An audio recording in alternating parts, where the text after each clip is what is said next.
अस्सलामुअलैकुम students last time हमने table create करना सीखा था और फॉरेन की और प्राइमरी की को इन्फोर्स करना सीखा था। आज हम टेबल क्रिएट करेंगे और उसमें डिफरेंट कंस्ट्रेंट्स अप्लाई करेंगे।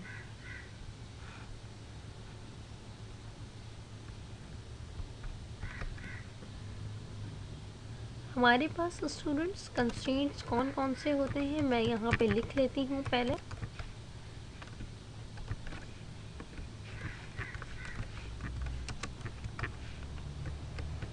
प्राइमरी की, फॉरेन की, जो कि मैंने आपको प्रीवियस लेक्चर में लिखना सिखाई थी कि कैसे आप इन्फोर्स करते हैं।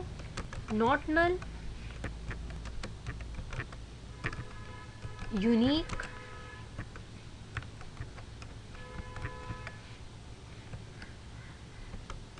Check, default. ये आपके पास कुछ कंस्ट्रेंट हैं जो कि आप मोस्टली यूज़ करते हैं। आज हम इसको यूज़ करना सीखेंगे। मैं टेबल एक क्रिएट कर लेती हूँ।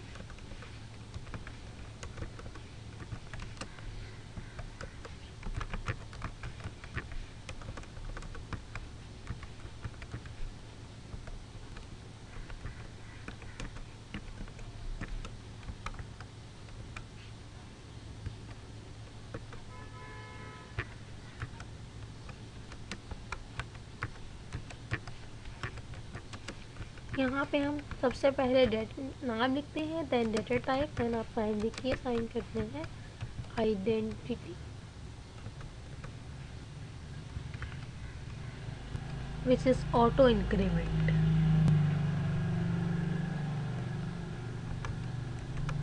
टीचर नेम हम लिख लेंगे जिसमें हम यहाँ पे इसको यूनिक असाइन कर सकते हैं। वैसे हमारे पास टीचर्स नेम यूनिक नहीं हो सकते क्योंकि मल्टीपल लोगों के सिमिलर नेम हो सकते हैं।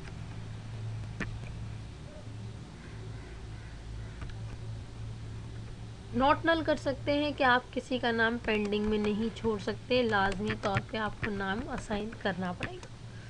मैंने यहाँ पे एक कंस्ट्रेंट यूज़ किया नॉट नल का। देन उसके बाद मैं एक और varchar 50,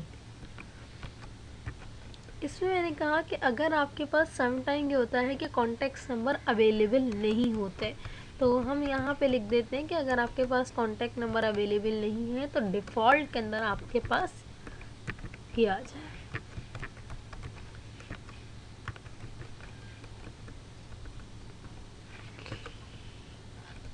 देन आ जाते हैं सैलरी पे।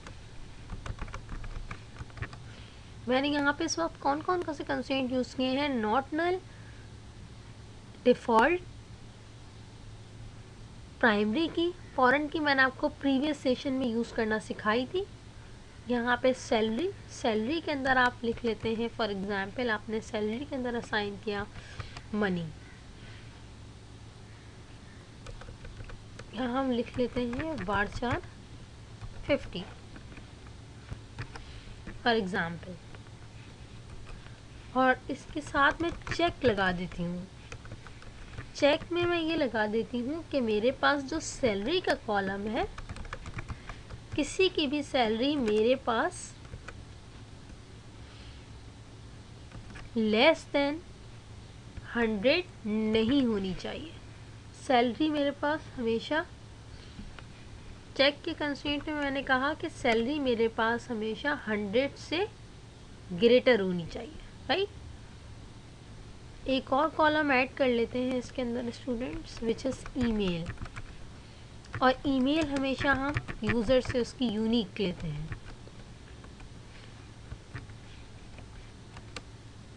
डेटा टाइप, और उसके बाद मैंने यहाँ पे असाइन कर दिया।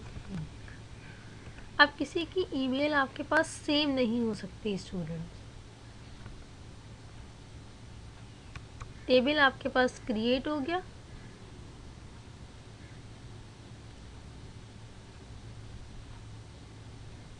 टेबल देखना चाहते हैं आप, यहाँ पे लिखें select static from teachers. Teacher ID, teacher name, contact और ईमेल।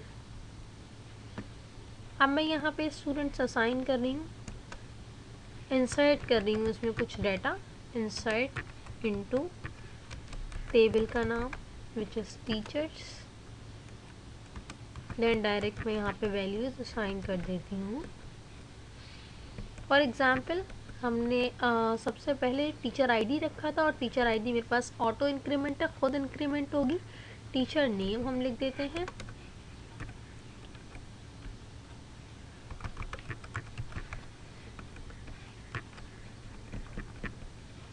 और उसके बाद मेरे पास कॉन्टैक्ट नंबर है। कॉन्टैक्ट नंबर है, मैं इस वक्त कोई असाइन नहीं कर रही फॉर एग्जांपल।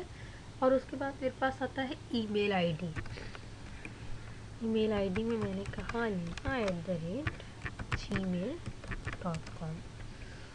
देन आपके पास आया सैलरी। सैलरी के अंदर मैंने फॉर एग्जांपल यहाँ पे सैलरी रख दी 200। कॉन्टैक्ट नंबर मैंने कोई असाइन नहीं किया, टीचर नेम लिख दिया, सैलरी लिख दी। अब मैं इसको इंसर्ट कर रही हूँ, देखते हैं कोई एरर आता है या नहीं। कॉलम नेम और number of supplied value does not match. कह रहा है आपके पास कॉलम नेम ज़्यादा है और आपकी जो सप्लाइड वैल्यूज़ हैं वो कम है। मेरे पास 1 2 3 4 1 2 1 2 3 आपके पास यहाँ पे कॉलम्स है। यहाँ पे मैं कॉलम्स नेम असाइन कर देती हूँ स्टूडेंट्स, टीचर नेम,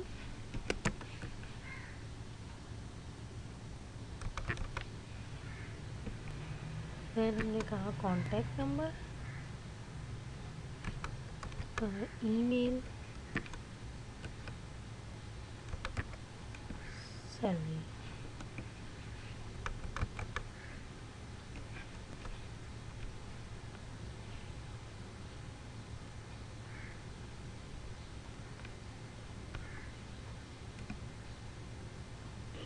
अब आपके पास देखते हैं कोई एरर आएगा या नहीं। एरर मेरे पास क्या आता है, there are columns inside that is specified in the value, number of in the values is. कह रहा है कि यहाँ पे आपके पास कॉलम्स ज़्यादा हैं और जो आप वैल्यू सप्लाई कर रहे हैं वो कम है। मैंने यहाँ पे कोई कॉन्टैक्ट नंबर सप्लाई नहीं किया, दैट्स वाई मेरे पास यहाँ पे एरर जनरेट हो रहा है।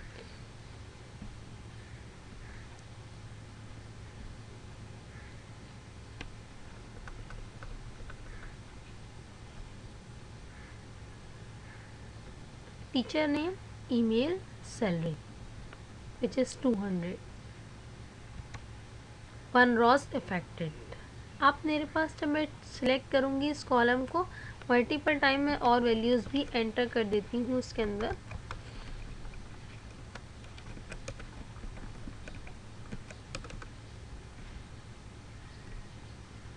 ओके, यहाँ पे मैं 100 लिख रही हूँ, 100 पे एरर आना चाहिए क्योंकि मेरे पास मैंने कहा 100 से ग्रेटर वैल्यू होनी चाहिए।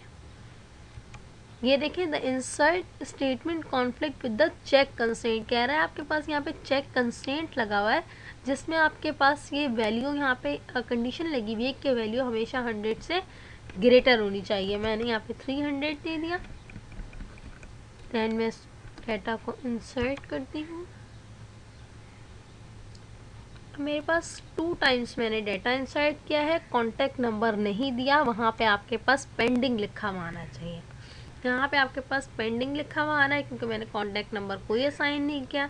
ईमेल असाइन कर दी, salary according to check assign कर दी, और आईडी आपके पास which is primary key unique. आपके पास कोई भी आईडी सेम नहीं हो सकती, इसलिए मैंने ऑटो जनरेट रखी है। नेम आप नल नहीं दे सकते, यानी नेम आप लाजमी तौर पे देंगे। कॉन्टैक्ट नंबर अगर आपके नहीं भी देते तो आपके पास पेंडिंग लिखा हुआ आ जाएगा, आप इसको बाद में भी असाइन कर सकते हैं। ईमेल आपके पास यूनिक होगी। अभी देखिएगा मैं इसी डाटा को दोबारा इंसर्ट करने की कोशिश करती हूँ, एरर जनरेट होगा।